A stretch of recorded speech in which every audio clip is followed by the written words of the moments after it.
and I finished. I actually got 2 degrees, so it came full circle. Yeah. But it's the reality of it. If you don't take it seriously and you all about being social and not thinking down the line, eventually it's going to catch up to you. And it caught up to me. And that day is one day that I remember because I went to a couple different places. University of Buffalo was recruiting me, Ball State. This was Adrian College that called me. University of Findlay. I even went on a visit to Michigan.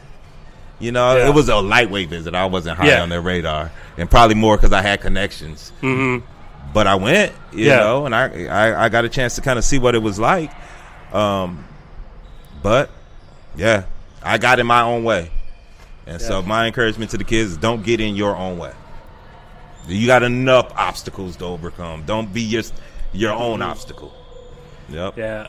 Kids don't understand, just like that coach told you, when they find out about that GPA, I mean, it's out of their hands. They can't. They can't go to their, their head coach first, or their head coach isn't going to take it to the AD. No. Who isn't going to take it to a president. You can't get to in say, admissions. Hey, no, I need to get this kid in that has a 1.2. I mean, they're not going to go to bat for that guy, no matter how good of an athlete you are. No way. I mean, they're just not. They're going to say, hey, maybe go to JUCO, and we'll look at you again in a couple years. Or I wish you luck. We're done. Yeah, and we're on. it. He didn't even have any suggestions for me. He was just like, good luck with life.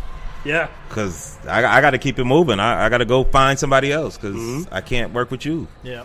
And so that was reality. I mean, that's the way those guys, feed their family. And unfortunately, that's the business side of it.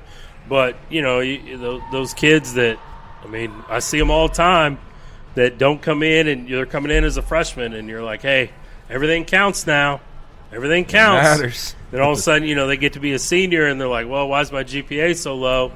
Oh, those 3 Fs as a freshman. Right. Or those 2 Fs as a freshman and 1 as a sophomore. It hurts.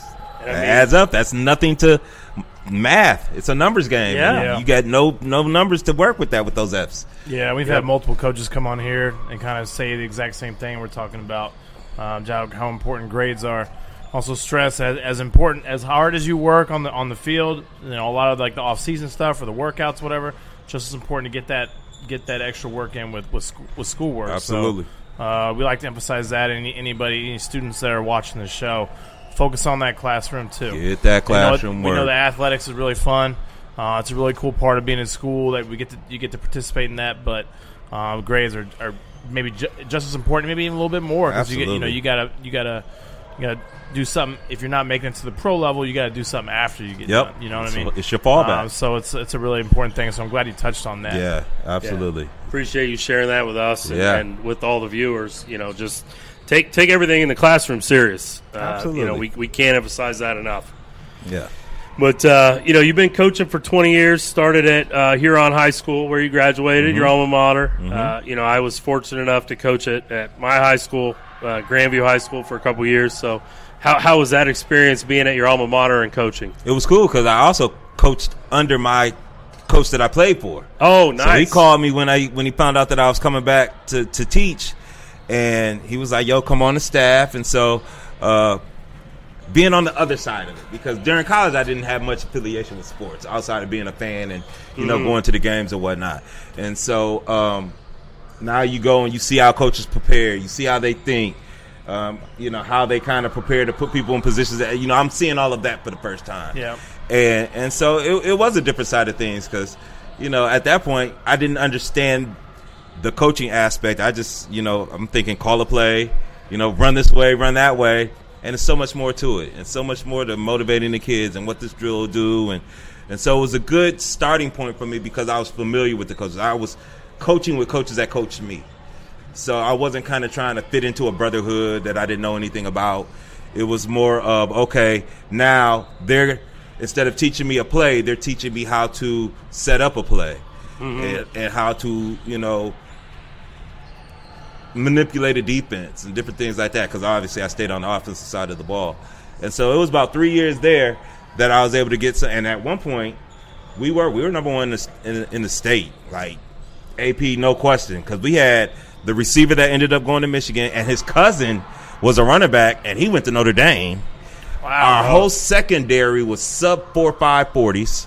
Our whole defensive line was 6'4". We had 2 sophomore middle linebackers that were 6'2", about 215. Like, we were loaded. Oh, man. We had 2 6'5" tight ends. Like, it was just a group that came in that year that was just something different. Yeah. You know? And we had, and our coaching staff was even kind of the coaches. We had 2 high schools in Ann Arbor, Pioneer and Huron. The head coach obviously was Huron. The defensive coordinator was Pioneer's ex-head coach when I was playing against them. Okay. And the offensive coordinator was Pioneer's ex-head coach when they won the state championship. So you basically had 3 head coaches in positions. But it also goes to show how the tide kind of starts to change, because it started to speed up. The offenses started to speed up a little bit. And that's kind of when the spread kind of started to come out and more multiple receivers. And they were old school thinkers. Right. You know, run, we'll pass on third down. They put the receiver on defense most of the time, and they're thinking, well, we bring him in from third downs, throw it up, and he'll go get it. That wasn't working. Yeah. Like, you can't have a one receiver route. They high-low him, you know, and it just made it difficult. And we ended up getting put out of the playoffs first round. Oh man. First round knockouts. And we were predicted to win it all. Yeah. That's got to be tough. Yeah, that hurt. Looking back. That hurt. But so, it was good. It was just a good experience in terms of that started me off, and then I kind of was able to move from there in different ways. Came to Kansas City to open the Derek Thomas Academy Charter School, start inner city youth programs for flag and tackle football, HBCU style band, and basketball. So kind of came to Kansas City to get that going. I know that was a big initiative. You know, they're kind of in the early 2000s to get that rolling. How was that experience? That was different because at that point the charter school movement was in. Yeah. So it was like, you know, those districts that weren't doing so well, they'll open up schools to kind of give kids an option. And the company that was opening up the Derek Thomas Academy was the same company that I was working for in Detroit, and that's kind of how I got an opportunity to meet. It was a national company. They were opening up schools in Dallas, Philly. Like, it was a big push at this point. And they opened about 3 or 4 here. But the opportunity that I wanted to take advantage of is because it was named after Derek Thomas, it had a direct affiliation with the Chiefs in the NFL.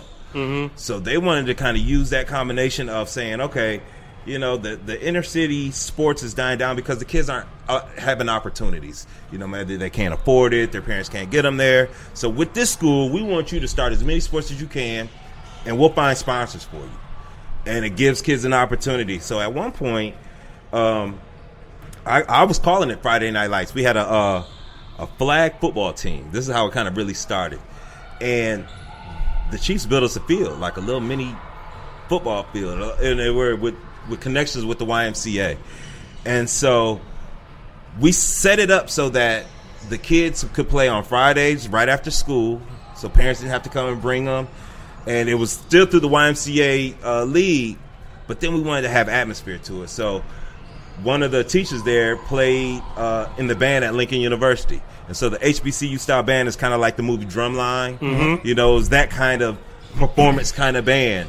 And so the kids that couldn't or didn't want to play basketball or football had an opportunity to be a part of it with the band. So you're adding 25, 30 more kids to about, 20. So you say, you got 20, around 50 kids on a Friday night that aren't somewhere in the streets getting a bad influence. Yep. At least for that point, for that moment. Yeah. And so it just kind of grew from there. And so then we had basketball, and we had girls and boys basketball after that, and the band just went with everybody.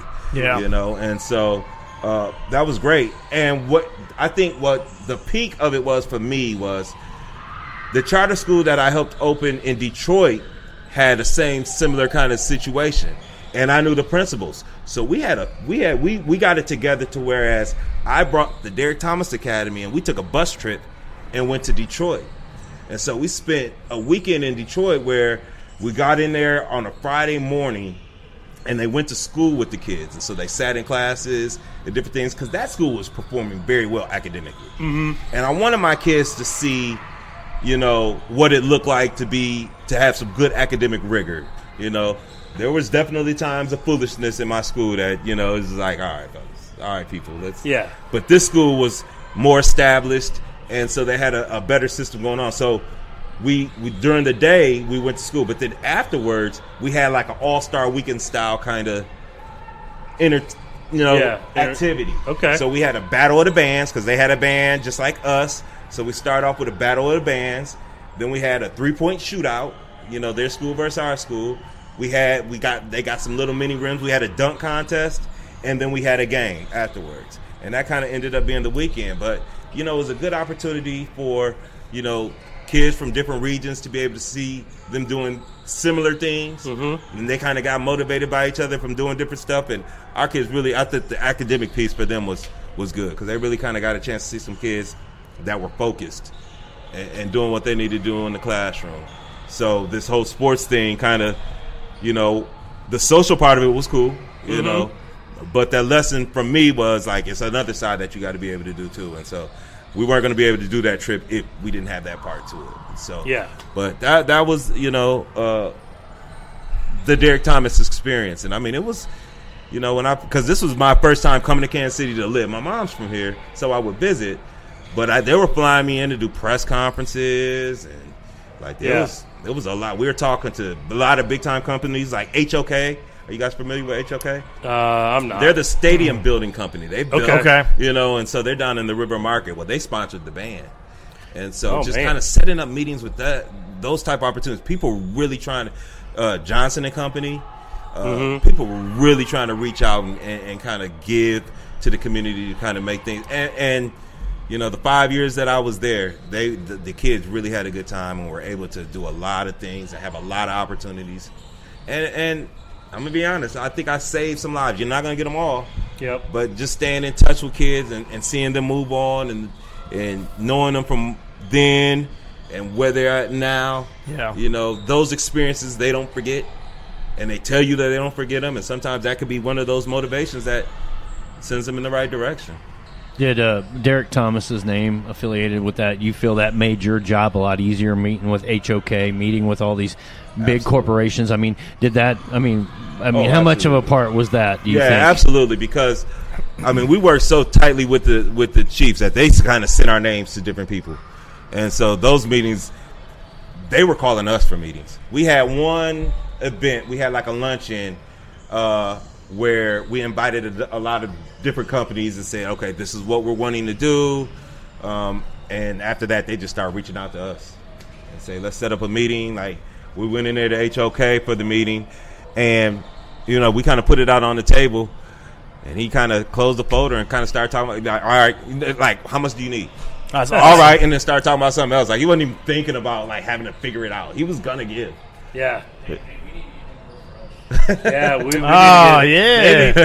if we were the Patrick Mahomes presents Midwest Mics, maybe that would help us get a couple more sponsors. He'll get you some sponsors for sure. If they're like, oh, Patrick Mahomes, huh? Maybe we should see how long we can get away with calling ourselves. Oh, you want to just do it without Midwest Mics? Yeah, without clearing it, huh? Yeah, there we go. Then we can say we're talking about somebody else. There you go. No. Well, it sounds like that was a great experience. After that, you went to the Renaissance Academy, started coaching at St. Mary's, which is out in Independence. It's actually closed now. Them and O'Hare merged. And so that's they're right. I'm not sure what the school is called now.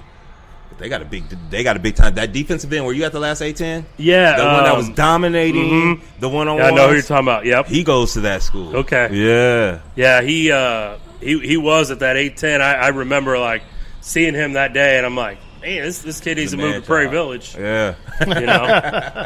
Make my job a lot easier. Right. Yeah. So St. Mary's is no more, but that's kind of when I got back into high school. Okay. And that was cool. I was coaching receivers out there at that point. And we ended up winning a conference championship when I was there. And it was just kind of a small group of kids, Catholic school. Like it's almost like all their parents went to the school. It's kind of like a rich history with that school. But, you got kids out there that wanted to work hard. The coaches drove the buses. Like, it was small. They had the bus. Yeah. I've always said normal Catholic schools, not